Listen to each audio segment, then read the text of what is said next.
Hello students, welcome to our channel. ఈ రోజు ఈ వీడియోలో మనం 10th class maths chapter 5 arithmetic progressions example 10 గురించి నేర్చుకుంటున్నాం. మీకు ఈ చాప్టర్ లో ఉన్న all exercises videos, all example videos and ఈ చాప్టర్ ఇంట్రడక్షన్ వీడియో ఈ వీడియో లాస్ట్ లో మీకు ప్లేలిస్ట్ డిస్ప్లే అవుతుంది, చెక్ చేసుకోవచ్చు. సో ఎగ్జాంపుల్ 10 చూడండి. In a flower bed they are 23 rose plants in the first row. So ఒక పూల తోటలో ఫస్ట్ రోలో వచ్చేసరికి 23 రోజ్ ప్లాంట్స్ ఉన్నాయి అని చెప్తున్నారు. ఓకే, సో ఇలా ఉన్నట్లయితే సో ఫస్ట్ రో, ఈ ఫస్ట్ రోలో టోటల్ గా 23 ప్లాంట్స్ ఉన్నాయి అని చెప్తున్నారు. And next 21 in the second row, ఈ సెకండ్ రోలో వచ్చేసరికి total plants 21 and 19 in the third row. So third రోకి వచ్చేసరికి 19, అంటే ఈచ్ రోకి వచ్చేసరికి 2 ప్లాంట్స్ అనేవి డిక్రీజ్ అయ్యాయి. And so on they are 5 rose plants in the last row. Last రోకి వచ్చేసరికి టోటల్ గా 5 రోజ్ ప్లాంట్స్ ఉన్నాయి. సో ఇక్కడ మనం ఏం ఫైండ్ అవుట్ చేయాలి అంటే how many roses are there in the flower bed. Total గా ఫ్లవర్ బెడ్ లో ఎన్ని రోస్ ఉన్నాయి అనేది ఫైండ్ అవుట్ చేయాలి, అంటే నెంబర్ ఆఫ్ రోస్ అనేది మనం ఫైండ్ అవుట్ చేసుకోవాలి. సో సొల్యూషన్ చూడండి. ఫస్ట్ టోటల్ గా ఆ ఫ్లవర్ బెడ్ లో first row, second row, third రోలో టోటల్ ఎన్ని ప్లాంట్స్ ఉన్నాయి అనేది మనము అర్థమెటిక్ ప్రోగ్రెషన్ లో రాసుకుంటున్నాము. The number of rows plants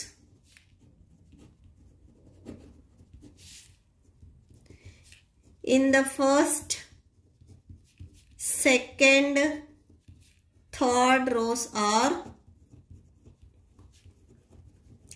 so on third rows are. So total ga first row lo vachesariki 23, second row lo vachesariki 29, third row lo 19 and so on. Last row lo vachesariki 5 అని చెప్పారు. and so on 5 రాసుకోండి. First of all ఇవి arithmetic progression లో ఉన్నాయా లేదా అనేది check చేయండి. So arithmetic progression లో ఉన్నాయి, ఎందుకంటే మీకు ఈచ్ నెంబర్ కి డిఫరెన్స్ వచ్చేసరికి 2 ఉంది చూడండి. సో అర్థమెటిక్ ప్రోగ్రెషన్ లో ఉన్నట్లు. సో ఇక్కడ రాసుకోండి, it forms an arithmetic progression. Okay, so arithmetic progression లో ఉన్నాయి కాబట్టి సో ఫస్ట్ టర్మ్ వచ్చేసరికి మీకు ఏ అవుతుంది, ఏ ఈక్వల్ టు 23.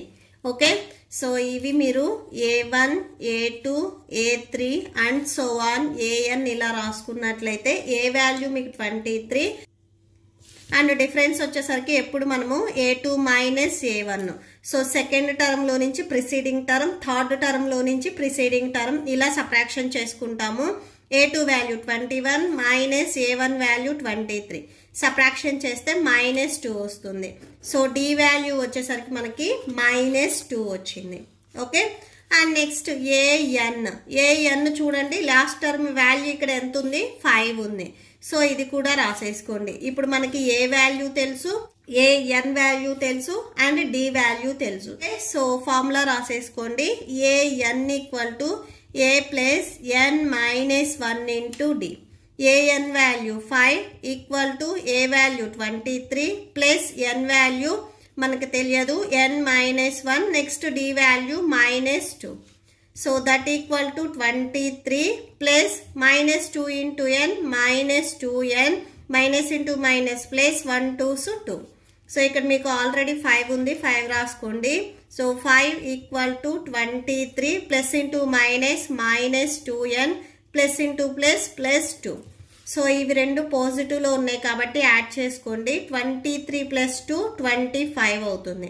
25 మైనస్ 2N, ఇక్కడ మీకు 2N అనేది మైనస్ లో ఉంది, ట్రాన్స్పోజ్ చేసుకుంటే ప్లస్ లోకి వెళ్తుంది. సో ప్లస్ 2N రాసుకోండి. సో ఇక్కడ మీకు ఆల్రెడీ 5 ఉంది లెఫ్ట్ సైడ్ లో, 5 ప్లస్ 2N అండ్ ఇప్పుడు మీకు రైట్ సైడ్ కి వచ్చేసరికి ఓన్లీ 25 ఉంటుంది. సో 25 రాసుకోండి. Next 2N equal to 25 plus 5 ఉంది కదా, ఇది ట్రాన్స్పోజ్ చేసుకుంటే -5 అవుతుంది. So 2N equal to subtraction చేస్తే 20, N ఈక్వల్ టు 20. ఈ N కి మల్టిప్లికేషన్ లో 2 ఉంది, ట్రాన్స్పోజ్ చేసుకుంటే డివిజన్ లోకి వస్తుంది. సో బై 2 అవుతుంది, క్యాన్సిల్ అవుతుంది కదా, 2 1s 2 10s 20. So n equal to 10. So n value 10 వచ్చిందంటే టోటల్గా నెంబర్ ఆఫ్ రోస్ ఎన్ని ఉన్నట్లు 10 ఉన్నట్లు. So therefore there are 10 rows in the flower bed.